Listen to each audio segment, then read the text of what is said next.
सो guys sentence improvement से आपका चल रहा है वीडियो नंबर आज का ये 12, जहाँ हम लोग बात करेंगे आपसे आगे की बात पर। अभी तक मैं आपको इसके 560 सेंटेंस तक सोल्व करवा चुका हूँ। अब इससे आगे के सेंटेंस मैं आपको सोल्व करवाने वाला हूँ। 561 से आगे की बात हम लोग करेंगे। अब it is a normal part of growth and development for a young child to be very with stranger. बच्चों, to be very with stranger, very जो कि आपका एक एडजेक्टिव है। यहाँ पे जो वेरी का इस्तेमाल उसने किया, to be very, because to be ये आपका वर्ब हो गई है, इन्फिनेटिव जिसको बोल सकते हैं आप लोग। तो उसके बाद में जो वेरी है आपका, ये आपका एक एडजेक्टिव है और इस एडजेक्टिव के साथ हमेशा आपका ऑफ चलेगा।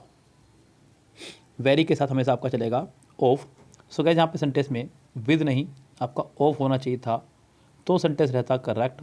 यानी कि इस सेंटेंस के फिलहाल फर्स्ट पार्ट में ही एरर है।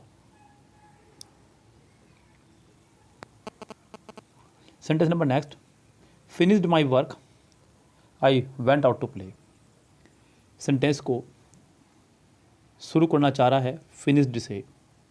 सो गाइस कभी भी आप सेंटेंस को शुरुआत कर भी रहे हैं अगर, तो पास्ट पार्टिसिपल यानी कि थर्ड फॉर्म से या फिर सेकंड फॉर्म से सेंटेंस नहीं शुरू किया जाता है।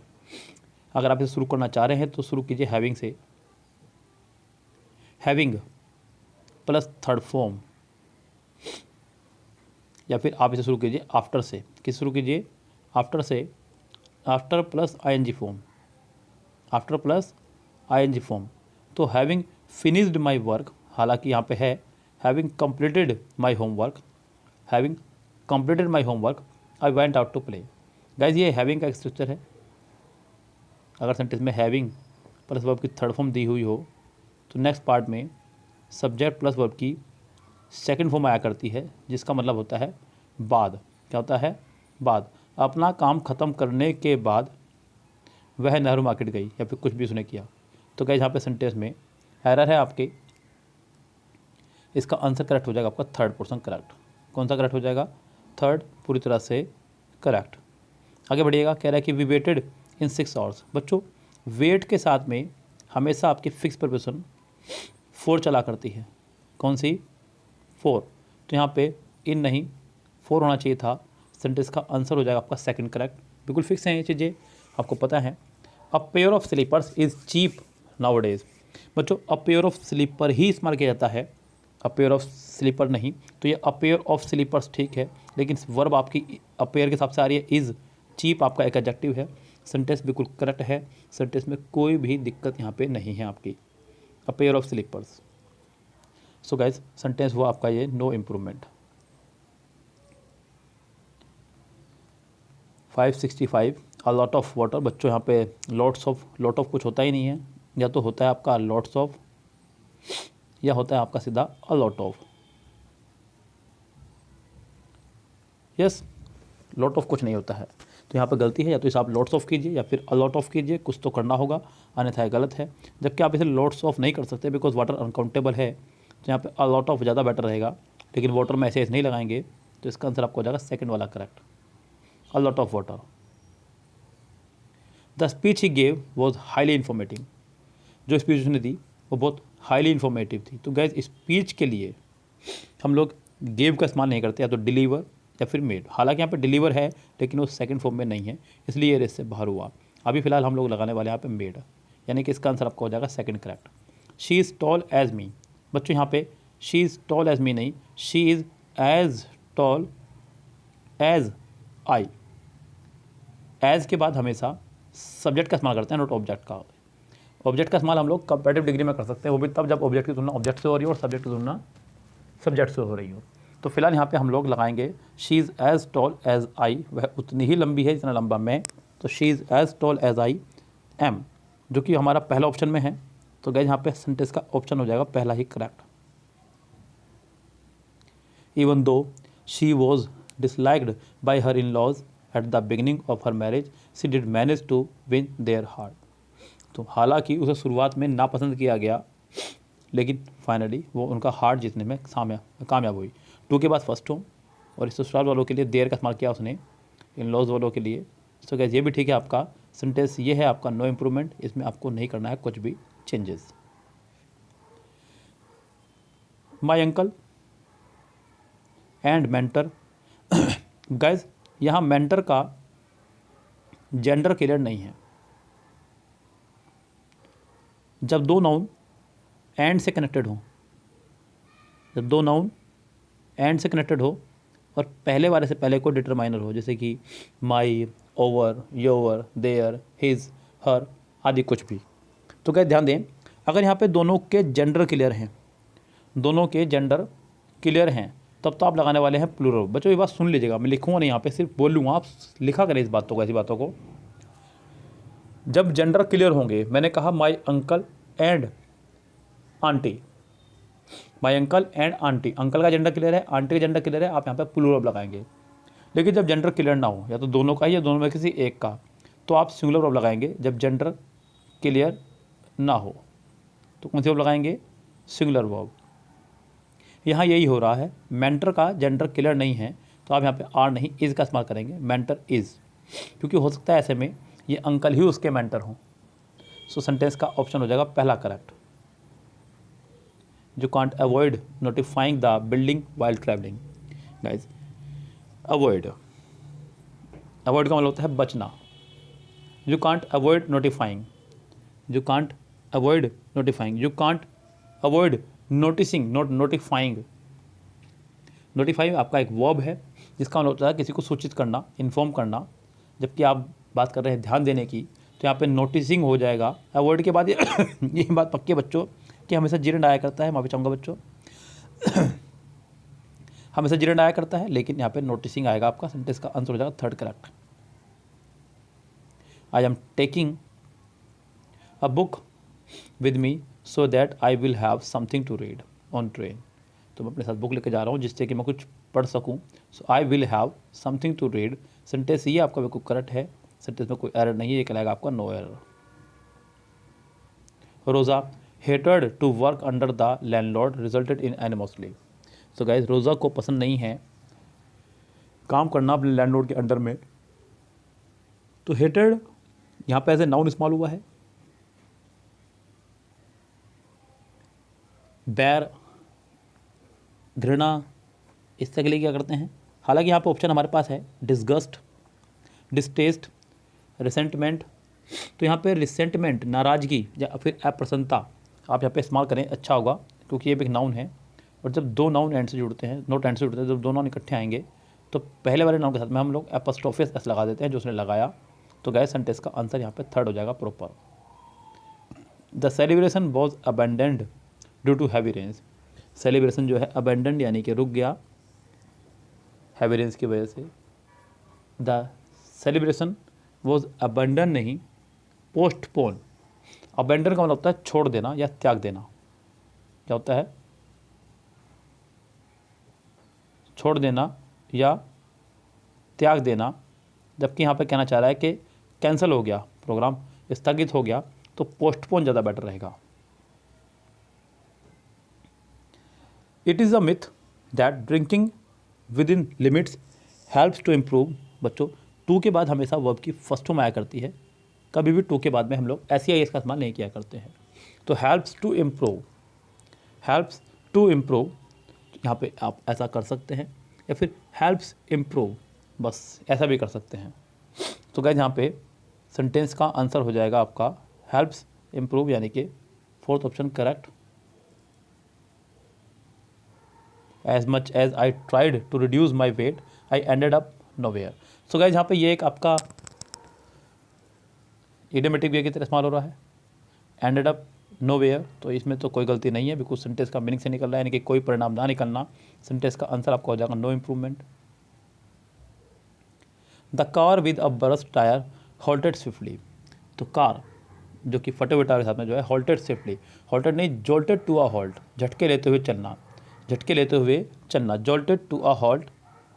सेंटेंस का आंसर होगा, सेंटेंस का आंसर हो जाएगा second correct. Many incidents of the last month seem unimportant when viewed in perception. Perception मतलब दृष्टिकोण। गाइस यहाँ पे इन आपका आया है, इन जो कि एक प्रपोजिशन है। अच्छा होगा कि आप यहाँ पे परसेप्टिव, जो भी नहीं सॉरी माफी चाहूँगा, परसेप्टिव सेकंड वाला ऑप्शन लगाएं तो हो जाएगा इसका correct answer. The youth jostle their way in the crowd. बच्चों जोसल मतलब धक्का मुक्की करते हुए, देयर वे तो बच्चों भीड़ के अंदर से, ये भीड़ हो रही है पूरी बहुत बढ़िया वाली, उसके अंदर से आपको निकलना है, धक्का मुक्का देते हो। तो गैस ऐसे में निकलने के लिए हम लोग लगाते हैं थ्रू। जब किसी बंद चीज़ से होकर निकलना हो तो थ्रू का इस्तेमाल किया जाता है, और इसका आंसर हो जाएगा first correct. What is wrong with argument is that even if the two premises are true, then the conclusion isn't necessarily true. The conclusion isn't necessarily true. तो हो सकता है कि जो कंक्लूजन निकल के आ रहा है वो सच ना हो। 579.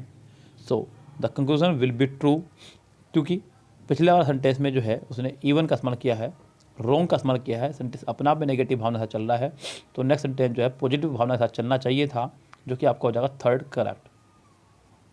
ही is entitled to a reward for honesty. बच्चों एंटाइटल के साथ हमेशा टू फिक्स है, आपका आया ही करता है। इज हमारे साथ थर्ड फॉर्म आया करता है, वो भी आपका आया हुआ है। सेंटेंस पूरी तरह से करेक्ट है, ये कहलाएगा आपका नो इम्प्रूवमेंट। 581 देखिएगा। The site chosen for the school building is good. बच्चों साइट का जो उसने इस्तेमाल किया है यहाँ पे, यह आपका दृश्य या नज़र वाला है, आंखों वाला, जो कि यहाँ पे इस्तेमाल नहीं होगा। यहाँ पे साइट का होगा मतलब जगह से, जो कि ऑप्शन होगा आपका third correct. The site chosen for school building is good, यानी कि थर्ड ऑप्शन हो जाएगा correct. The matter must be considered in every point of view. तो मैटर है उसको कंसिडर किया जाना चाहिए एवरी पॉइंट ऑफ व्यू से, from every point of view, not in every point of view. तो ये दो ऑप्शन भी आपके रॉन्ग हैं, ये आंसर नहीं हो सकते। अगले ऑप्शन इसके आंसर होंगे from every point of view, यानी कि थर्ड आंसर हो जाएगा correct. Each self is unique. 583 and therefore cannot be compared. इसलिए उनको जो है कंपेयर नहीं किया जा सकता, यानी कि कंपेयर करने लायक नहीं है। सो गाइस ऐसे में हम लोग इसका इस्तेमाल करेंगे इनकम्पेरेबल, यानी कि जिसकी तुलना ना की जा सके। इनकम्पेरेबल एडजेक्टिव का इस्तेमाल हो जाएगा यहाँ पे। तो गाइस सेंटेंस का आंसर हो जाएगा first correct. No one other person, but no one other reason than poverty is hampering India's progress. कि मतलब कोई और अन्य रीज़न नहीं है, कहना चाह रहा है नो वन अदर नहीं, no other reason, no other reason, बस सेंटेंस का आंसर आपका होगा पहला ही करेक्ट।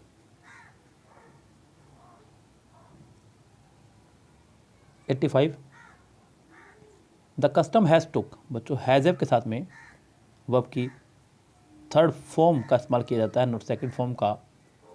तो यहाँ सेंटेंस में the custom has taken root, तो जायज़ इसका आंसर हो जाएगा आपका फर्स्ट ही correct. We will take care of your child. हम लोग ध्यान रखेंगे आपके बेटे का। तो 586 में we will take care, will के बाद फर्स्ट फॉर्म सही है, और केयर के बाद ऑफ बिल्कुल सही है। ये सेंटेंस बिल्कुल सही है। इसका आंसर आपका हो जाएगा फोर्थ, यानी कि no improvement. She cut a sad figure.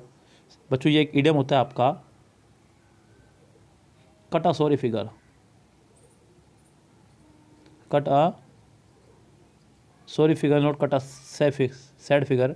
तो कट अ सॉरी फिगर जो है हमारे पास ऑप्शन में, ऑप्शन नंबर थर्ड में, सेंटेंस का आंसर हो जाएगा आपका third correct. Cut a sorry figure मतलब शर्मिंदा होना। You must complete this work up to Sunday. तुम्हें ये काम कंप्लीट कर लेना होगा, कर लेना चाहिए संडे तक।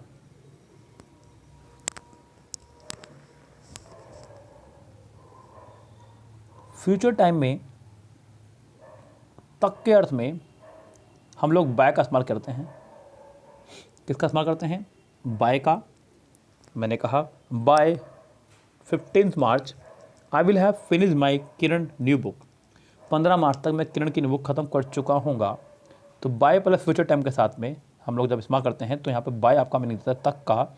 यहाँ भी यही मतलब होगा, you must completed this work by Sunday, बस second option correct. Whole wheat bread is good for health. बच्चों होल जो उसने दिया है इसका मतलब होता है छेद। क्या होता है होल का मतलब? छेद। जबकि वो कहना चाह रहा है कि जितना भी व्हीट था, व्हीट मतलब गेहूँ था, सारा का सारा गेहूँ था वो। तो बच्चों यहाँ पे होल का मतलब हो जाएगा ये वाला होल, WHOLE। तो यानी कि इसका ऑप्शन हो जाएगा पहला ही correct. She has no pen to write, उसके पास पेन नहीं है लिखने के लिए। बच्चों पेन एक लिविंग थिंग्स है, नो लिविंग थिंग्स है, और नो लिविंग थिंग के लिए हम लोग इस्तेमाल करते हैं विद का। तो बच्चों आपको राइट के साथ में एक प्रपोजन का इस्तेमाल करना होगा जो कि है आपके with. She has no pen to write with, उसके पास पेन नहीं है लिखने के लिए जिससे वो लिख सके। तो गैस इसका आंसर हो जाएगा first correct. He is one of those who likes to, बच्चों who as a relative pronoun यहाँ पे इस्तेमाल हुआ है, और बच्चों रिलेटिव प्रोनाउन के बाद आने वाली वर्ब पिछले वाले सब्जेक्ट के अनुसार आया करती है। दोज के हिसाब से यहाँ पर लाइक्स नहीं होना चाहिए, लाइक होना चाहिए था। Those who like to help others, those who like to help other, जो कि हमारे पास सेकंड ऑप्शन में दिख रहा है मुझे। Those who like to help the other, बच्चों दा नहीं आएगा यहाँ पे, तो ये इससे बाहर हुआ। Those who like to help others, यानी कि थर्ड आंसर हो जाएगा correct. She has that rare character the ability to listen to people, she has, बिल्कुल that rare character, rare character मतलब ऐसा कोई व्यक्ति जो जिसके साथ बहुत कम लोग होते हैं। तो गाइज ये आपका बात बिल्कुल ठीक बैठ रही है यहाँ पे। The ability to listen people, to के बाद वर्ब की फर्स्ट फॉर्म, और लिसन के बाद भी टू आया करता है, तो वैसे भी ठीक है। हालांकि आपको इस पार्ट में देखना नहीं है, ये तो सिर्फ मैं वैसे ही बता रहा हूँ समझाने के लिए। मेन तो मुद्दा हमारा ये था और ये करेक्ट है, तो इस सेंटेंस का आंसर आपका हो जाएगा no improvement. His appointment as coach is yet another feather in his wing, बच्चों ये एक ईडियम है, ईडियम यानी कि एक मुहावरा है। मुहावरों के लिए मैं आपको पहले ही पढ़ा चुका हूँ किरण से सारे कंप्लीट मुहावरों के लिए। Feather in his cap, feather in his cap यानी कि कोई उपलब्धि हासिल होना, तो इसका आंसर आपका हो जाएगा third correct. The majority of the rain fed Indian rivers either dry up or become trickle after the monsoon, either dry up or either dry up or become trickle नहीं अ ट्रिकल। तो the majority of the rain fed Indian rivers either dry up or become a trickle, not only trickle. तो guys यहाँ पे sentence का answer आपका हो जाएगा second वाला करेक्ट। कह रहा है कि the greater the demand, the greater the demand higher the price. बच्चों ये बात मैं आपको पहले भी कैमरा बता चुका हूँ, जब भी कंपैरेटिव डिग्री के बाद देन का इस्तेमाल ना हो तो कंपैरेटिव डिग्री से पहले हम लोग दा का इस्तेमाल करते हैं। जैसे कि एक सेंटेंस मेरे याद आ रहा है, मैं बोल रहा हूँ, सुनिएगा आप, लिखूंगा नहीं। The higher you go the cooler you feel, जितना ऊपर जाओगे उतना ठंडा आप महसूस करोगे। The higher the demand the greater the price, यहाँ पर ग्रेटर नहीं, हायर नहीं, द ग्रेटर, द हायर होना चाहिए था। सेंटेंस का आंसर आपका हो जाएगा third correct. The farmers works at the field, farmers work करते हैं फील्ड पर, बच्चों एट लगाते हैं पैरेलल कंडीशन के लिए, जबकि फील्ड में काम करते हैं वो, तो in the field, in the field not at the field. So guys यहाँ पे सेंटेंस का आंसर आपको हो जाएगा third correct. The boss impatiently told him to get up with his work, तो बच्चों बॉस ने उसको कहा to get up with his work, यानी कि अपने काम पर जो है लगे रहना चाहिए। तो टू गेट अप नहीं बच्चों, to get on, to get on with his work. आगे विद तो है ही, खैर हमारा मतलब सिर्फ इससे है टू गेट ऑन। बच्चों गेट ऑन का वैसे तो मतलब यहाँ पे लगे रहने से है, लेकिन इसके मतलब एक और भी है बच्चों।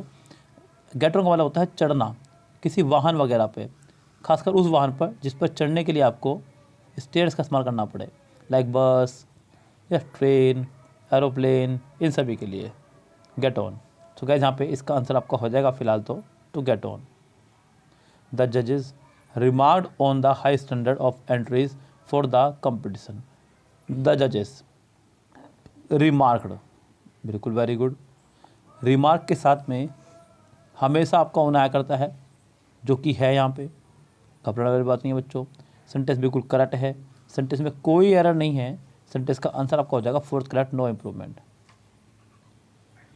It is a place far off here, it is a place far off here, बच्चों फार ऑफ हर नहीं, far from here, far from here मतलब दूर है यहाँ से। सो गाइस सेंटेंस का आंसर आपका हो जाएगा सेकंड वाला correct. Lying in my room the music could be heard. अपने रूम में पड़े पड़े म्यूज़िक सुना जा सकता है। बच्चों, अपने रूम में पड़े पड़े मैं म्यूजिक सुन सकता हूँ, यानी कि इसके लगाने से मुझे फ़ायदा ये हो जाएगा कि दोनों काम करने वाला एक ही व्यक्ति है। रूम में भी मैं पड़ा हुआ हूँ और म्यूजिक में मैं सुन रहा हूँ। जब भी सेंटेंस हमारा जिरंड से, जिरंड ही कहूँगा मैं तो बच्चों, प्रेजेंट पार्टिसिपल बोल दीजिए आप इसको और बताइए।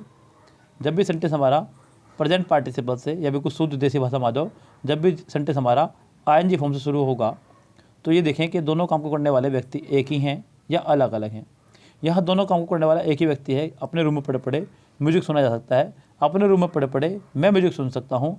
आई could hear the music. Come quickly if you will catch the train. जल्दी आइए अगर तुम ट्रेन पकड़ना चाहते हो तो। Come quickly if you want to, not will. बात हो जाए चाहने की, चाहने का इसमें हम लोग वांट का इस्तेमाल करते हैं। विल का मतलब होता है गागी गे। सेंटेंस का आंसर आपको हो जाएगा पहला ही correct. At the sound of foot step he turn round fast really. जैसे ही उसे पैरों की आवाज़ आई वो तेज़ी से मुड़ा। He turn round fast really नहीं, रियल फास्ट, यानी कि सेंटेंस का आंसर आपका होगा पहला correct. His immediate ambitions was to find a place to live in. His immediate ambition, बच्चों एम्बिशन मतलब अभिलाषा या इच्छा, जो कि एक नाउन है, जो कि एक नाउन है। उस नाउन के हिसाब से यहाँ पे आया वर्ब। बच्चों कह रहा है कि his immediate ambition was to find a place to live in. उसकी बिल्कुल जो तुरंत अभिलाषा है वो ये है कि कोई ऐसा स्थान मिल जाए जहाँ पर वो रह सके। हिज इमीडिएट एम, एम मतलब उद्देश्य, टारगेट, अभिलाषा नहीं। तो गाइज इसका आंसर आपका एम्बिशन की जगह हो जाएगा आपका एम ओनली, यानी कि थर्ड आंसर हो जाएगा correct. Chandu is as tall if not taller than Chanchu. तो गाइज चंगू इतना ही लंबा है या नहीं है चंदू से इतना। सो गाइज यहाँ पर आपका positive sentence as tall as और comparative sentence if not plus comparative degree और देन। बच्चों ध्यान देना, जब भी सेंटेंस में पॉजिटिव सेंटेंस और कंपैरेटिव सेंटेंस दोनों एक साथ आएँ तो कोई दिक्कत नहीं आ सकती, लेकिन दोनों सेंटेंस अपने पूरे फॉर्मेशन में होंगे। ये भी अपनी पूरी फॉर्म में होगा और ये भी अपनी फॉर्म में होगा। तो एज टॉल एज होना चाहिए था, इफ़ नॉट टॉलर देन, यानी कि सेंटेंस का आंसर आपका हो जाएगा मेरी राय में थर्ड करेक्ट। 605 कह रहा है कि he is a fast bowler of repute but his yesterday's performance was not good up to the mark. तो वो बच्चों एक फास्ट बॉलर है, लेकिन उसकी कल की परफॉर्मेंस जो है अप टू द मार्क नहीं थी, यानी कि उसके लेवल की नहीं थी। हिज यस्टरडेज परफॉर्मेंस सेंटेंस बिल्कुल करेक्ट है। ये कहलाएगा आपको not improvement. Owing to his respiratory problems the doctor told him to refrain from smoking. Doctor ने उसे कहा है कि स्मोकिंग से बचे। तो बच्चों रिफ्रेन का मतलब होता है दूर रहना, और रिफ्रेन के साथ हमेशा हम लोग इस्तेमाल करते हैं फ्रॉम का। यहाँ पर आया हुआ है, सेंटेंस में नहीं है कोई भी प्रॉब्लम, मुझे तो नहीं है। सेंटेंस का आंसर आपका हो जाएगा फोर्थ करेक्ट।